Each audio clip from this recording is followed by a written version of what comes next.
Kak, balik lagi sama gue Doriando. Balik lagi ke channel kesayangan kalian yaitu CK Magazine.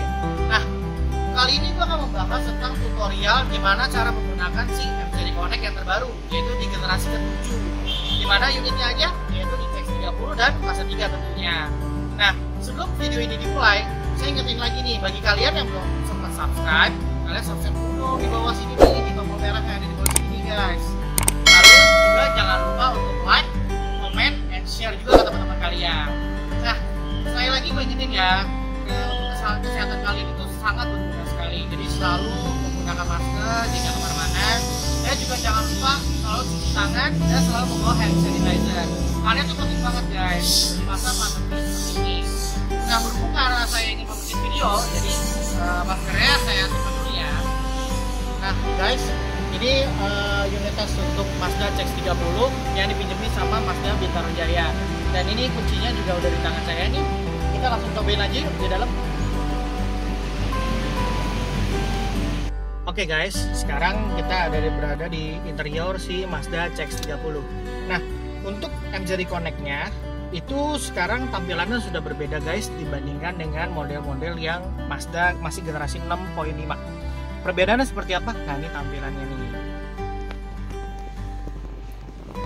Oke, nah ini untuk tampilan dari layarnya sendiri. Dari ukurannya aja deh, kita ukurannya sudah berbeda karena ini ukurannya 8,8 inci seperti itu. Dan di sini juga dia tidak kotak biasa gitu ya, karena kan di 6.5 itu dia masih M-Series Connect yang bentuknya kotak. Nah, kalau sekarang dia seperti kayak ada lekukan di sini, terus juga dia ada lekukan di sini. Jadi lebih unik ya bentuknya, dan dia juga lebih cowok ke dalam. Jadi dia taruhnya itu nggak mendatar seperti dashboardnya, tapi dia agak masuk ke dalam seperti ini. Tuh. Tapi tetap kelihatan sih guys. Jadi meskipun kelihatannya kok ini kayak lokasinya dalam banget ya, tapi tenang aja, ini tetap kelihatan seperti itu. Nah, ini adalah menu utama si Mazda Connect sebutannya yang terbaru ya. Dan ini khusus di generasi ke-7. Perbedaan di mana? Nah, kalian bisa lihat ya guys dari menunya. Nah, menunya sekarang sudah horizontal ke bawah. Jadi bukan menyamping seperti si model sebelumnya, yaitu model 6.5. Nah, sekarang karena menurut Mazda dengan menunya ke bawah seperti ini, horizontal ke bawah seperti ini, kelihatan lebih mewah guys gitu. Dan itu hampir menyerupai si mobil Eropa, karena mobil Eropa kan seperti BMW, Mercy itu juga rata-rata menunya itu ke bawah seperti itu, jadi terlihat lebih mewah. Nah, yang lebih bikin mewah lagi adalah tampilan jamnya guys. Memang ini hal kecil, tapi ini membuat si M-Series Mazda Connect yang terbaru ini kelihatan lebih mewah. Dan ini bisa diatur guys, jadi bisa diaturnya itu bisa analog seperti ini, seperti gambar jam, atau bisa dibuat digital. Itu pengaturannya semuanya ada di setting, nanti kita jelaskan ya guys. Jadi pertama itu kita masuk ke menu yang paling atas, yaitu information. Oh ya, sebelum masuk itu kita tetap ada 5 menu ya guys. Jadi sini tetap information yang paling atas. Kalau di generasi yang sebelumnya information sebelah kiri. Kalau dulu itu namanya application, kalau sekarang bilangnya information. Lalu entertainment keduanya itu masih sama. Menu ketiganya ada communication yang biasanya tetap ada di tengah. Lalu navigation, dan yang terakhir adalah setting. Nah, di bawah ini. Itu. Kalau generasi sebelumnya itu mendatar. Oke, kita masuk ke menu yang paling atas dulu, information ya. Oke, di sini information, di sini bisa mengetahui menu yaitu fuel efficiency monitor dan ada vehicle status monitor.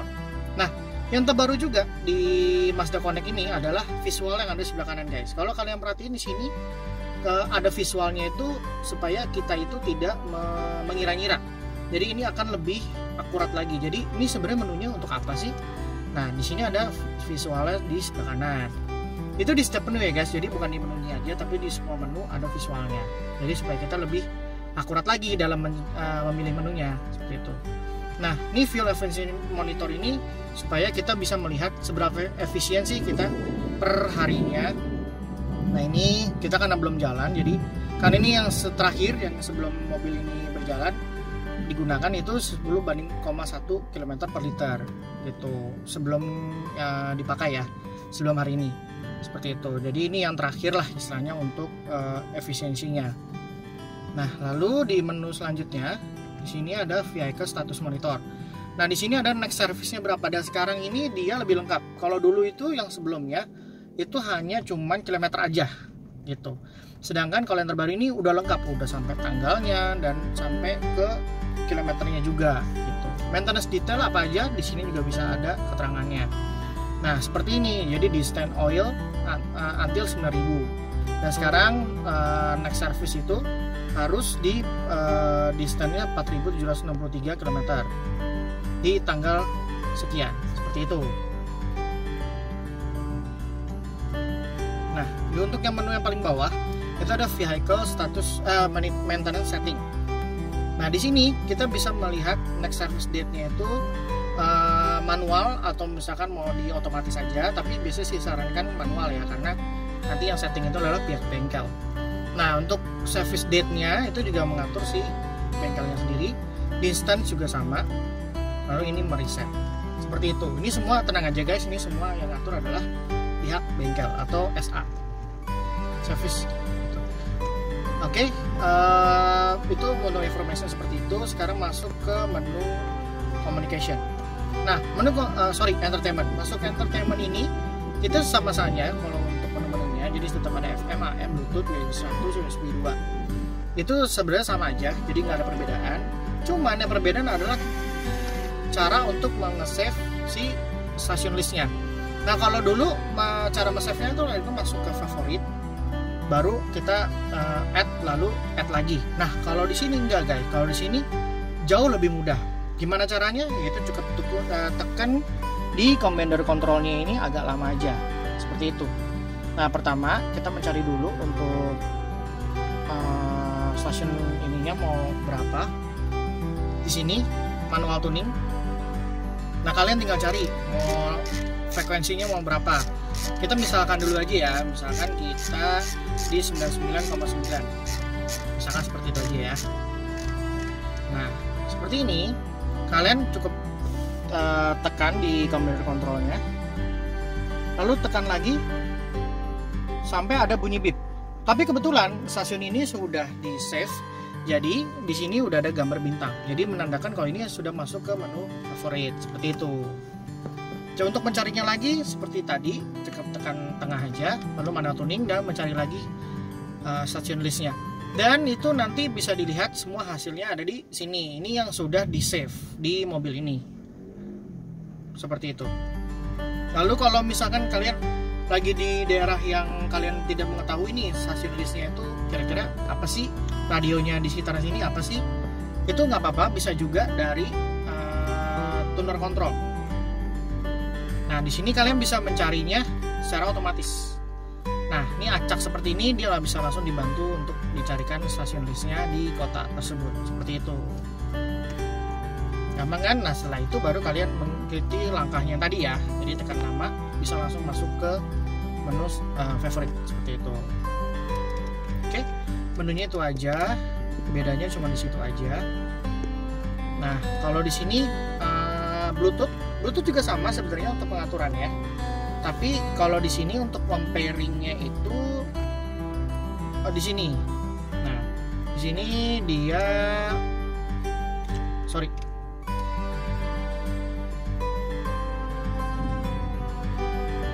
Nah, di sini ada pair new device, jadi bisa mempairing handphone kalian. Bisa di sini. Nah, di sini adalah contoh untuk Bluetooth yang sudah didaftarkan di sini.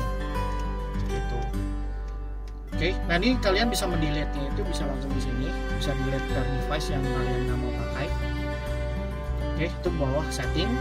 Lalu di sini audio setting. Nah, ini setting untuk equalizer, bass, treble dan kawan-kawan. Itu semua di sini. Dan di sini kelihatannya kenapa lebih keren karena sound adjustment mode. Di sini ada yang menu terbaru kita. Dari sini bisa basic, bisa advance. Jadi kalau misalkan kalian nih hobi musik, misalkan kalian bisa mengerti lah untuk mengganti-gantinya seperti lebih detail lagi per ininya, kalian bisa gantinya di situ. Nah, lalu di sini equalizer. Nah, di sini bisa disarankan ada flat, ada pop, rock, jazz, R&B, klasik dan lain-lain.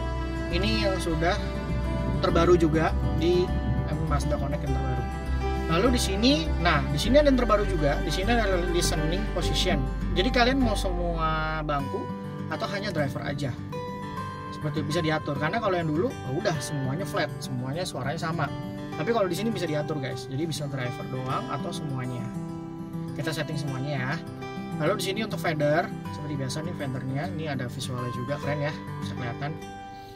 Nah di sini ada balance juga, bisa di left atau right, kalau ini front atau rear. Tuh, nah ini ada gambar speakernya. Di sini auto leveling control ini sama dengan model semuanya, cuman sekarang yang terbaru udah ada visualnya lagi. Jadi sebenarnya untuk apa sih kegunaannya? Jadi kalian ada keterangannya di sebelah kanan. Nah ini untuk automatic source level adjustment seperti itu. Jadi kurang lebih sama, cuman bedanya di sound adjustment mode dan ada equalizer. Seperti itu. Oke. Sekarang balik lagi ke menu ya, selain menu entertainment kita juga menu communication. Nah menu communication ini kalau kalian sudah pairing Bluetooth, nanti di sini sama dengan yang generasi sebelumnya, kita ada call history di sini. Call history itu adalah call terakhir kalian dari handphone. Lalu di sini ada kontak yang ada di handphone kalian. Di sini bisa membaca text message. Baik lagi ya, ini bahasa Inggris. Lalu dial pad yang belum ada di kontak kalian. Dan di sini ada communication setting. Nah di sini bisa add device atau edit device. Jadi device-nya itu bisa diganti-ganti. Jadi kalau misalkan kalian mau ganti device handphone lain, tinggal di add aja di sini. Gitu. Oke, ini kita masuk ke menu navigation. Nah navigation karena kita belum sudah nggak ada sekarang, karena sudah digantikan oleh smartphone integration guys. Jadi udah nggak ada lagi SD card yang berupa GPS. Gitu. Jadi sekarang berupa optional. Jadi kan sebenarnya sih kalau menurut saya ya, dengan adanya smartphone integration itu malah lebih memudahkan kita, karena di situ udah ada Waze dan ada Google Maps yang jauh lebih update dan jauh lebih jelas juga. Dan kalau misalkan ada traffic atau ada apapun di jalanan, kita bisa langsung mengetahuinya. Beda dengan yang navigation hanya cuma navigate tuh, jadi dari satu tempat A ke tempat B aja. Jadi ya mengikuti jalan besar aja. Tapi kalau misalkan dengan adanya Apple CarPlay atau Android Auto seperti ada Waze dan Google Maps, itu malah jauh lebih akurat lagi. Jadi bisa dengan gang kecil atau jalan kecil bisa seperti itu. Jadi yang menurut Mazda inilah lebih terbaik seperti itu. Oke, sekarang kita masuk ke menu terakhir, yaitu menu setting. Nah, di sini ada banyak menu nih guys. Jadi yang terbaru itu dia jauh lebih banyak sebenarnya dibanding sama model yang bisa di-connect yang sebelumnya. Nah, pertama adalah in-vehicle display. Nah, di sini active driving display kalian bisa atur di sini karena dia sudah standarnya udah ada active driving display. Jadi kalian bisa ngaturnya di sini. Nah, ini bisa mengatur height-nya, itu maksudnya ketinggiannya, brightness-nya juga bisa diatur di sini. Tilt-nya itu, nah sekarang yang terbaru dia bisa dimiring-miringin guys. Jadi dia punya indikatornya itu biasanya kan mendatar aja gitu ya. Nah sekarang dia bisa di tilt seperti ini tuh. Dia ada visualnya, jadi contohnya seperti ini. Jadi lebih mudah sih settingan yang terbaru. Lalu sini active driving display-nya mau di off atau di on. Oh, dia langsung berubah tuh dia punya visualnya. Oke, di sini, nah di sini pengaturan tentang center display. Nah kan tadi kan saya bilang ya, dia bisa mematikan atau menyala. Di sini bisa display off gitu. Dan di sini day or night-nya di sini juga bisa otomatis kalau misalkan night dia lebih terang ya. Di sini brightness-nya bisa diatur secara manual, kontrasnya juga bisa. Lalu sini ada show drive result ignition off. Di sini kalau misalnya ignition off, jadi dia langsung ada menunya lagi di sini. Nah di sini yang tadi yang saya bilang di awal, kalau untuk jamnya itu dia bisa diatur secara mau analog atau digital. Seperti ini analog, ini contoh digital. Di sini ada contohnya guys. Kalau saya sih lebih suka analog karena lebih kelihatan klasiknya gitu, mewahnya ke analog. Lalu di sini ada ambient display. Nah di sini ambient displaynya itu maksudnya menu sebelah kanannya itu mau blank atau tetap ada clocknya. Seperti itu bisa juga dihilangin. Tapi ya sebenarnya sih lebih baik ada ya, karena supaya kita bisa tahu jam berapa. Oke, di sini factory setting. Oke, di sini ada instrument cluster display. Nah, di sini juga terbaru guys. Jadi karena yang cluster meternya yang terbaru, itu video sebelumnya ada ya, ini sebelum video ini. Lalu di sini dia bisa ada keterangan di center display ini.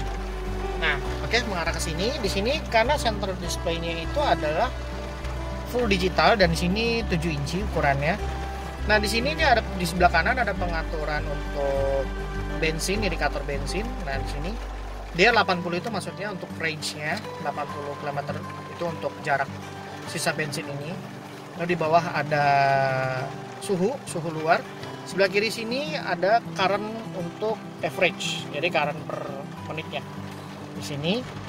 Lalu di sini ada indikator kilometer per liter juga dan ada odometer. Nah, itu semua bisa di setting di sini. Di instrument cluster display. Nah, di sini ada dua tipe. Ada tipe 1 seperti ini yang sekarang barusan kalian lihat juga. Ini tipe 2. Tipe 2 itu jadi lebih ke fokus aja gitu. Jadi cuman ada kilometernya, jadi range-nya berapa sama kilometer per liter. Kalau saya sih jujur lebih suka ini karena ini lebih live, lebih kelihatan, lebih jelas lah. Seperti itu. Itu yang terbaru. Nah, oke. Itu menu ke in vehicle display. Sekarang lanjut ke menu sound setting. Nah, di sini masuk ke ada audio setting dan vehicles notification and warning volume. Jadi maksudnya di sini dia ada menu moderate, low atau high. Di sini notifikasinya itu maksudnya ada warning apa aja di mobil ini. Jadi yang suaranya itu mau yang moderate, high atau low. Nah, ini supaya lebih jelas, lebih enak high. Oh sorry, ini di menu audio setting. Nah, di sini tadi kan ada dua ya, ada advance, ada basic. Kalau basic, tadi saya belum jelasin ya. Kalau basic itu dia nggak ada equalizer. Tapi kalau misalkan kalian pilih advance, otomatis dia ada menu equalizer. Nah, equalizer ini kalian bisa custom di menu paling bawah sini. Dia ada custom 1, 2, 3 dan customize equalizer. Nah, di sini total ada 13 band. Jadi bagi kalian yang suka musik, yang mengerti gitu soal musik, kalian bisa mengaturnya di sini. Jadi ini yang paling kiri, kedua, ketiga. Kalau jujur saya nggak begitu hobi ya untuk musik, tapi bagi kalian bisa mengatur secara ini, secara manual. Jadi kalian bisa, nah di sini kalian bisa tinggikan, di sini bisa kalian tinggikan lagi seperti itu, dan bisa ke bawah juga. Jadi tergantung dari selera kalian dalam musik. Seperti itu. Ini ada menu terbaru kita, canggih ya. Jadi lebih detail gitu untuk musiknya. Lalu di sini tadi ya udah dijelaskan ya menunya. Tadi cuman ketinggalan di situ aja guys. Oke, sekarang kita masuk ke safety setting. Nah, di sini kita bisa mengatur safety-nya, ya, maksudnya kayak ada blind spot, lane departure apa segala macam, itu semua ada di sini. Nah, pertama kita ada di menu driver assistance system. Nah, di sini ada Mazda radar cruise control atau MRCC, pengaturan di sini mau diaktifkan atau enggak. Lalu ada audible cruise confirmation, jadi konfirmasinya itu di sini kan ada pengaturannya ya di di setir seperti ini. Jadi kalian mau aktifkan atau enggak gitu. Karena di sini memang ada warningnya juga kalau sudah melewati cruise-nya seperti itu. Lalu di sini ada driver attention alert. Nah, di sini driver attention alert ini saya jelaskan ya. Jadi di sini adalah pengingat kita kalau misalkan kita lagi berkendara untuk long term. Jadi maksudnya untuk jangka panjang. Nah, kalau misalkan ini jadi dia bisa merekam si pola berkendara Anda. Jadi kalau misalkan kalian nih guys, kalau misalkan polanya sudah makin lama makin berantakan selama 2 jam, mobil ini akan memberikan peringatan, yaitu ada gambar kopi di sini. Jadi kalian bisa aktifkan atau enggak, pengaturannya ada di sini. Jadi menyarankan Anda supaya beristirahat terlebih dahulu supaya tidak terjadi kecelakaan. Itu sih. Oke, di sini masuk ke safety alert. Safety alert ini kita ada reverse safety alert, kalian ya seperti ini, memparkir maju. Kalau kalian mundur bisa ada mendeteksi kendaraan yang ada di belakang, kalian bisa aktifkan atau enggak di sini. Ada lane departure warning system. Nah, ini kalau itu garis dia langsung ada peringatannya. Nah, peringatan itu juga dia bisa diatur guys. Jadi alert type-nya itu mau yang steering wheel vibration aja, atau audio plus steering wheel vibration, atau cuman audio aja, itu semua bisa diatur seperti itu. Jadi kalau yang sebelumnya kan hanya pengaturan aja ya, jadi pengaturannya hanya audio aja seperti Mazda 2 di CX-3 tapi Mazda 2 pun yang sebelumnya ya. lalu yang di check 5 itu digetar aja seperti itu. Nah sekarang kalian bisa mengatur semuanya, jadi audio juga, steering wheel juga itu bisa diatur seperti itu, keren kan? Oke, di sini ada blind spot monitoring system. Nah di sini juga kalian bisa atur mau visual aja yang cuma ada di spion, atau visual plus ada suaranya juga gitu. Jadi yang sebelumnya kan pasti dua-duanya, kalau ini bisa diatur. Oke, di sini ada yang terbaru lagi, ada alert timing. Alert timing itu kalian mau early itu jadi terlalu dini lah untuk peringatannya. Jadi mobil yang masih jauh aja tapi udah memberikan peringatan. Normal seperti ini, mobilnya agak sedikit mendekat, ya ini normal pada umumnya. Kalau late, di sini mobilnya sudah mendekat, langsung baru dikasih warning. Jadi tergantung dari selera kalian guys. Kalau saya sih mendingan normal aja. Karena kalau early itu kayaknya terlalu sensitif sih kalau menurut saya sih. Saran aja sih. Oke, nah ini ada active safety. Nah ini safety aktif maksudnya dia. Jadi sini ada lane capacity system. Jadi kalau misalnya tadi kan ada lane departure ya. Kalau lane departure kan peringatannya aja. Tapi kalau ini bisa mengintervensi setirnya guys. Jadi kalau misalnya kalian menyentuh garis, mesin ini setirnya akan bergetar dan akan membalikan lagi sesuai dengan lane-nya. Pengaturannya ada di sini, tuh visualnya ada sekarang, jadi lebih jelas. Nah di sini ada collision avoidance. Jadi di sini maksudnya smart city brake support atau smart brake support. Nah di sini ada alert timingnya juga. Biasanya kan kalau kayak gitu timingnya udah tergantung dari si mobil aja lah gitu. Nah kalau sekarang bisa diatur guys. Jadi kalian mau early itu dari jauh aja udah bisa ngerem. Ini untuk jarak normal. Ini late itu udah baru deket banget baru ada smart city brake support. Nah itu sih balik lagi ke selera kalian ya. Nah di sini ada menu parking sensor. Nah parking sensor ini ada parking sensor display guidance. Jadi di sini ada guide-nya. Kalau jadi ada garis-garisnya seperti itu. Karena ini kan parking sensor ada 8 titik ya. Jadi dia ada visualnya. Kalian bisa aktifkan atau enggak. Nah di sini ada rear parking sensor alert volume. Jadi volumenya itu kalian mau yang moderate, mau suaranya low aja, atau mau suaranya kenceng, kalian bisa atur di sini. Begitu juga dengan frontnya ya. Tadi kan rear, sekarang front. Ini kalian bisa ngatur low-nya, moderate atau high. Oke. Nah sekarang kita masuk ke selanjutnya yaitu vehicle setting. Banyak ya.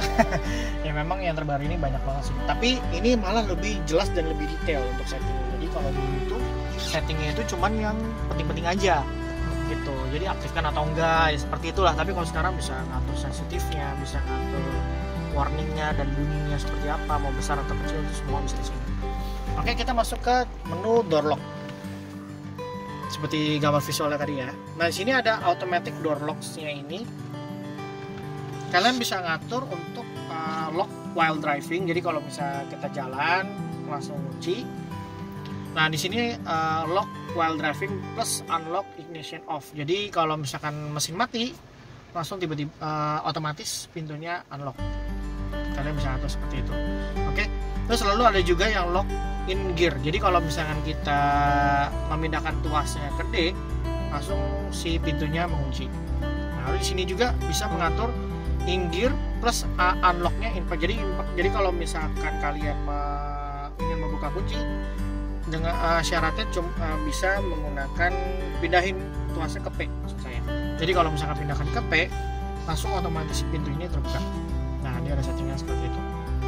Dan yang terakhir kalian bisa mengelocknya itu pada saat while driving. Jadi gabungan nih ya, combine jadi while driving plus kalau pada saat membukanya pada saat kalian perpindahan tuasnya ke B seperti itu. Lengkap ya yang terbaru ini. Oke.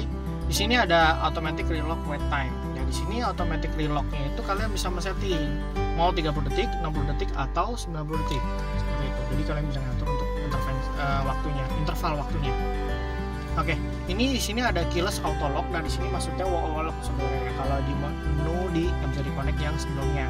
Kalau di sini sekarang namanya keyless auto lock. Jadi ketika kalian meninggalkan si mobil ini, mobilnya akan secara otomatis mengunci. Kalian bisa aktifkan atau enggak di sini. Oke, lalu masuk ke keyless beep confirmation volume. Nah, di sini Untuk keyless bit confirmation volumenya itu kalian bisa atur mau medium, low atau high gitu. Kalau high itu supaya kalian kedengeran juga sih bit volume ini mobil ini udah lock atau unlock, ini bunyinya nggak kedengeran nih, kalian bisa mencet high. Oke. Lalu di sini juga ada keyless unlock mode. Nah di sini kalian bisa atur nih, kalian mau sekali untuk semua pintu, pencet sekali maksudnya untuk di remote-nya, atau mau semua driver door terus 2 kalinya tuh di all door. Jadi kalau kalian ingin menguncinya itu ada mau yang di driver aja untuk sekali klik, tapi kalau untuk 2 kali klik baru semua pintu. Tapi kalau saya sih ya basic aja, all door aja gitu, jadi cuma klik sekali untuk semua pintu. Tapi yang terbaru ini kalian bisa ngatur seperti ini, ya unik sih, cuma pasti kalian jarang lah ngatur itu karena ya untuk all door lah pasti, karena kalau kita mengunci ya untuk semuanya gitu. Takutnya nanti lupa, udah kebiasaan 1 kali pencet, jadi ini mau lupa untuk ngetik 2 kali gitu. Oke, di sini masuk ke menu selanjutnya yaitu exterior lighting. Nah di sini kalian bisa mengatur automatic headlight sensitifnya. Jadi ini kan ada otomatis lampu ya untuk auto headlamp. Di sini untuk auto headlightnya sudah auto. Kalian bisa mengatur sensitifnya. Jadi kalian bisa mengatur medium low atau medium high itu. Jadi kalian bisa mengatur semuanya atau low sekalian atau high sekalian seperti itu. Lalu kita settingnya medium aja. Oke, lalu masuk ke high beam control. Nah high beam control ini karena memang dia udah otomatis untuk lampunya. Jadi high beam controlnya itu bisa dinonaktifkan atau diaktifkan dari sini. Kalau dulu kan enggak, dia harus dari auto, lalu tuasnya itu didorong ke depan. Kalau ini enggak, di sini ada settingannya. Gitu. Lalu di sini ada menu Adaptive Front Lighting System atau AFS. Nah karena di mobil ini ada AFS, jadi dia bisa, maksudnya AFS ini adalah jadi lampunya itu bisa mengikuti arah setir. Jadi kalau kalian belok ke kanan, jadi sudutnya di sini lampu yang sebelah kanan yang melebar. Kalau jika kalian belok ke kiri, sudut kiri yang melebar seperti itu. Itu juga bisa diatur sini. DRL pun juga bisa dimatiin guys. Jadi bukannya lampu aja, tapi DRL juga bisa diaktifkan atau enggak. Gitu. Lalu masuk ke coming home light. Nah di sini fitur standar dari Mazda ya, sudah ada di semua di varian Mazda, dan di sini bisa diatur untuk intervalnya. Jadi kalian mau yang 30 second untuk nyala lampunya baru langsung mati, mau 60 detik yang mau lebih lama, 90 yang lebih jauh, atau 120. Sekarang udah sampai 120 dulu. Kalau nggak salah maksimalnya 60 detik. Kalau sekarang bisa sampai 120. Lebih lama ya. Kayak ini untuk living home light. Nah di sini kalau misalkan kalian untuk mencari mobil ya, ini penting ya. Seperti ini bisa diaktifkan atau enggak. Jadi untuk mencari mobil cukup buka dia dari remote, langsung lampunya itu menyala. Tapi dalam syarat lampunya harus otomatis ya, harus di set auto, jadi jangan enggak. Kalau enggak itu percuma, nggak akan berfungsi. Lalu interior lighting. Nah ini kan lighting kan interior kan biasanya manual ya, hanya pencet-pencet dari di atas. Tapi di sini ada menunya juga guys. Jadi ada illuminated entry duration. Jadi biasanya kan kalau kalian masuk terus kalian pakai yang menu door ini, kalau misalkan pintu kebuka pasti kan ada nyala lampu tuh. Nah di sini bisa di setting untuk durasinya. Kalian mau 7,5 detik yang paling cepat, jadi 7,5 detik tiba-tiba langsung mati gitu otomatis, atau mau lebih lama lagi 15 detik, 30 detik, atau 60 detik seperti itu. Nah kalau biasanya sih kalau setting ya nggak usah lama-lama lah ya, karena lama ntar akinya tekor karena lampunya nyala terus. Oke. Di situ ada tadi menu interior lighting. Sekarang masuk ke rain sensing wiper. Di sini juga bisa diaktifkannya atau tidak diaktifkannya tuh di menu sini. Bisa juga di wipernya juga bisa. Tapi kalau dari sini berarti permanen lah seperti itu. Lalu sini ada automatic folding side mirror. Jadi auto folding karena di generasi ke-7 ini sudah dilengkapi auto folding. Jadi kalau ketika mengunci pintu mobil, si spionnya juga otomatis terlipat. Seperti itu. Kalian bisa dinonaktifkan juga bisa di sini. Lalu masuk ke menu ke turn signal. Nah ini yang biasa ya, free flash turn signal ini. Jadi kalau diklik sekali 3 kali untuk pesannya bisa diaktifkan atau enggak di sini. Dan ada juga turn signal indikator volume. Nah di sini sekarang bisa mengatur volumenya guys. Jadi kalian mau ngaturnya volumenya mau high, medium atau low, itu bisa di sini diatur. Karena kan yang CX-30 ini memang indikator sennya sih emang keren banget sih, karena dia seperti kayak degup jantung seperti itu. Nah itu tadi volumenya, kalian mau high, medium atau low. Tapi karena berhubung ini yang terbaru, jadi saya sukanya high karena lebih enak sih didengarnya yang paling model sebelumnya. Oke, sekarang kita masuk ke rear window defogger. Jadi defoggernya ini bisa diatur guys. Pasti kalian asing banget nih. Biasanya kalau defogger itu pasti ya aktifkannya itu dari AC. Kalau misalkan kalian mau onin defogger belakang ya kalian tinggal pencet aja. Tapi di sini bisa diatur. Dia mau yang automatic shut off. Jadi select the duration of rear window defogger operation. Jadi kalian bisa memilih untuk durasinya atau mau continuous aja. Jadi ya terus-terusan seperti itu. Jadi kalau misalkan berembun langsung otomatis dia menghangatkan lah untuk kaca belakang. Kalau saya sih lebih suka continuous karena itu kan kalau misalkan terutama kayak di puncak atau di Bandung ya, pas kita pencet ya udah langsung otomatis aja seperti itu. Oke, di sini View Door Lock Delay. Sekarang untuk menu yang paling bawah dari vehicle setting ini adalah View Door Lock Delay. Jadi di sini maksudnya kalau untuk generasi ke-7 mau Mazda 3 atau CX-30 itu view-nya itu untuk tutupnya itu bisa dioperasikan dari luar. Jadi nggak perlu dari tuas dari dalam lagi.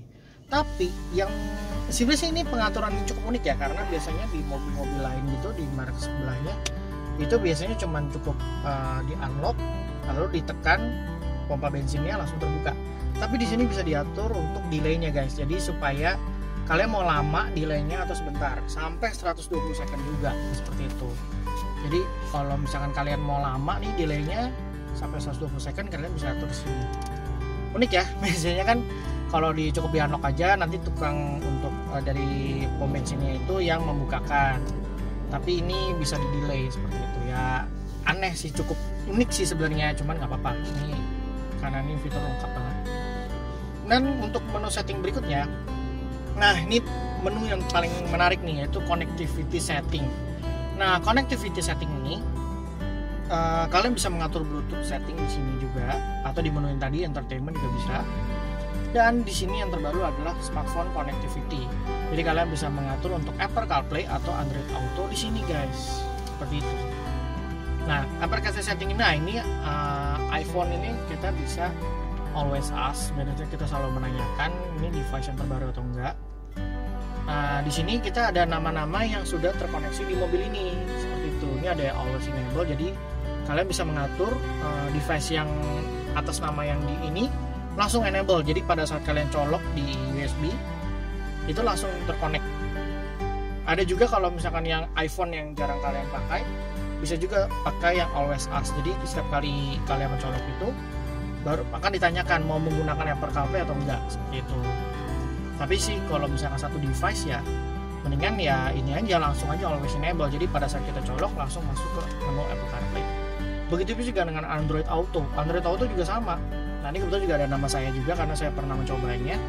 Jadi kalau misalkan saya mengkoneksikan handphone saya nih Android Auto, jadi pada saat kalian membawa kabelnya itu tinggal colok di sini, bisa di USB depan sini atau di dalam juga bisa, langsung terkoneksi ke Android Auto seperti itu. Nah, oke, untuk menu smartphone connectivity itu aja. Nah ini masuk ke sistem setting. Nah ini biasa, ini kita mengatur clocknya. Jadi clocknya itu mau yang GPS itu mengikuti, biasa kan ngikutin Bangkok ya. Lalu di sini ini time zone-nya ini maksudnya Bangkok. Nah ini GPS time synchronization itu kalau ada yang GPS. Jadi kalau misalkan kita lagi di kota mana gitu bisa mengikuti jamnya. Nah ini jamnya ini juga bisa 24 jam, mau yang 12 jam bisa. Nah ini ada daylight saving time. Ya ini maksudnya untuk mengatur si jamnya. Jadi jamnya itu itu lebih saving time lah biasanya seperti itu, daylightnya. Lalu di sini ada time zone. Oke, sekarang tadi udah menjelaskan untuk setting untuk jamnya atau clocknya. Nah sekarang kalau kalian bisa mengatur language juga bisa di sini. Kalian mau bahasa apa aja di sini. Kebetulan bahasanya hanya di sini. Yang terbaru ini adalah bahasa Indonesia. Dia bisa bahasa Indonesia guys. Karena kalau untuk untuk yang model masa sebelumnya itu nggak bisa bahasa Indonesia. Tapi kalau sekarang bisa bahasa Indonesia. Begitu juga voice-nya seperti itu. Jadi lebih praktis ya. Jadi kalian, nah tuh udah bahasa Indonesia sekarang, perubahan bahasa selesai. Seperti itu. Tapi ya sebenarnya lebih enak English ya, karena English juga lebih enak sih. Ubah aja. Oke. Nah sekarang masuk ke, nah ini fuel efficiency juga kalian bisa mengatur mau kilometer per liter atau kilometer per gallon, atau kebalik, liter per 100 km. Nah ini kilometer per gallon ini hanya untuk di luar negeri aja ya, karena ini hitungannya juga berbeda sih. Ini hitungan standar, kalau ini dibalik liter per 100 km. Enaknya kalian aja. Nah di sini ada Grace Note Database Update, jadi ini bisa diupdate untuk sistemnya. Itu bisa melalui bengkel juga bisa. Nah di sini ada Use Grace Note Database Album Art, jadi maksudnya itu kalau misalkan kalian ingin mengupdate itu bisa, maksudnya itu dia ada pengingatnya kalau harus mengupdate, tapi sebenarnya ini jarang diupdate sih, dan nanti bengkelnya yang akan menginformasikan untuk mengupdate si sistemnya seperti itu. Oke, menu setting sudah semua ya, tuh udah terakhir udah selesai setting. Oke, ini cukup panjang ya videonya kali ini karena memang menu yang terbaru di Mazda Connect si generasi ke-7 memang cukup lengkap dan cukup banyak. Memang sekarang dia jauh lebih detail, positifnya seperti itu. Dan yang terbaru adalah tampilannya dan juga ada visual-visualnya guys. Jadi kalian gak bingung ini sebenarnya untuk apa sih settingan ini. Penjelasannya sudah ada di sebelah kanannya seperti. Jadi kalian gak perlu buka buku manual, ini penjelasan untuk apa, gak perlu. Sekarang semua dijelaskan oleh si Mazda Connect ini. Oke, sekian dulu untuk video kali ini. Jangan lupa untuk bagi kalian yang belum subscribe, kalian bisa tekan tombol subscribe di bawah sini guys. Dan juga jangan lupa tekan like jika kalian menyukai video ini. Dan juga jangan lupa untuk share ke teman-teman kalian mengetahui informasi tentang si Mazda Connect yang terbaru ini. Karena Mazda Connect ini hanya terbaru di CX-30 atau di Mazda 3 gitu. Jadi kalian, bagi teman kalian yang memiliki mobilnya tapi kurang mengerti untuk settingannya, kalian bisa langsung share ke teman kalian, oke? Dan juga jangan lupa komen di bawah, mungkin ingin mengetahui informasi apapun, kalian bisa langsung tanyakan ke tim CK Magazine. Oke, gue Doriando pamit undur. Salam Sobat CK. Bye-bye.